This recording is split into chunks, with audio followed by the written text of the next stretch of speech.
ചൂടുള്ള വാർത്ത. ആറ്റിങ്ങൽ ത്രില്ലിംഗ് ക്ലൈമാക്സിലേക്ക് നീങ്ങുന്നു. അടൂർ പ്രകാശിന് ലീഡ് 1558.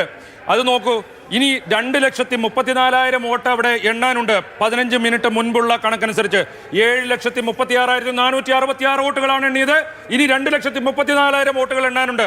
അല്പം മിനിറ്റുകൾക്ക് മുൻപിൽ LDF 1346 വോട്ടിന് ലീഡ് ചെയ്യുന്നു. അത് 1334 ആകുന്നു. അത് 1368 ആകുന്നു. ഏറ്റവും അവസാനം അടൂർ പ്രകാശ് UDF 1558 വോട്ടിന് ലീഡ് ചെയ്യുന്നു. മാറി മറിയുകയാണ് ആറ്റിങ്ങൽ.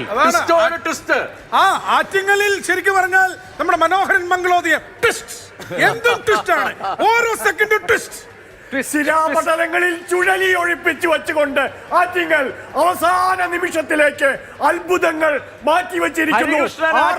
വിവരങ്ങൾ നൽകാനുണ്ട്. അതിനിടെ ഒരു കൗതുകകരമായ കാര്യം, പിണറായി വിജയൻ വോട്ട് ചെയ്ത 161ാമത്തെ ബൂത്തിൽ കഴിഞ്ഞ തവണ BJPക്ക് കിട്ടിയ വോട്ടിന്റെ ഇരട്ടി ഇത്തവണ അവർ കണ്ണൂരിൽ 1 ലക്ഷം കടന്നു BJPയുടെ വോട്ട്.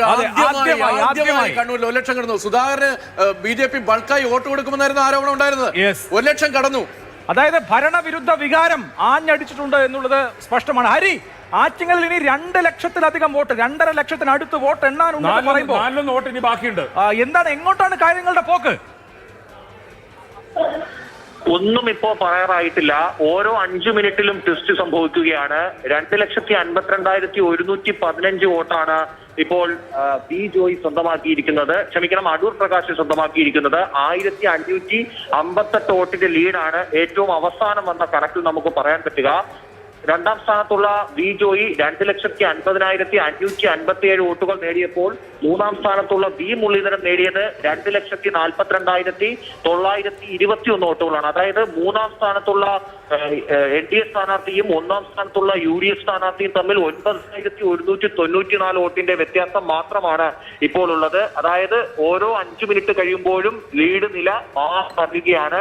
അല്പനിമിഷം മുമ്പ് വരെ വി ജോയി ലീഡ് ചെയ്ത് നിന്നിരുന്നു. അതിനു പിന്നാലെ ഇപ്പോൾ അടൂർ പ്രകാശ് വീണ്ടും ലീഡ് തിരിച്ചു പിടിച്ച് ആറ്റിങ്ങലിൽ മുന്നിലെത്തിയിരിക്കുന്നു. അടൂർ പ്രകാശ് ലീഡ് തിരിച്ചു പിടിക്കുന്നു.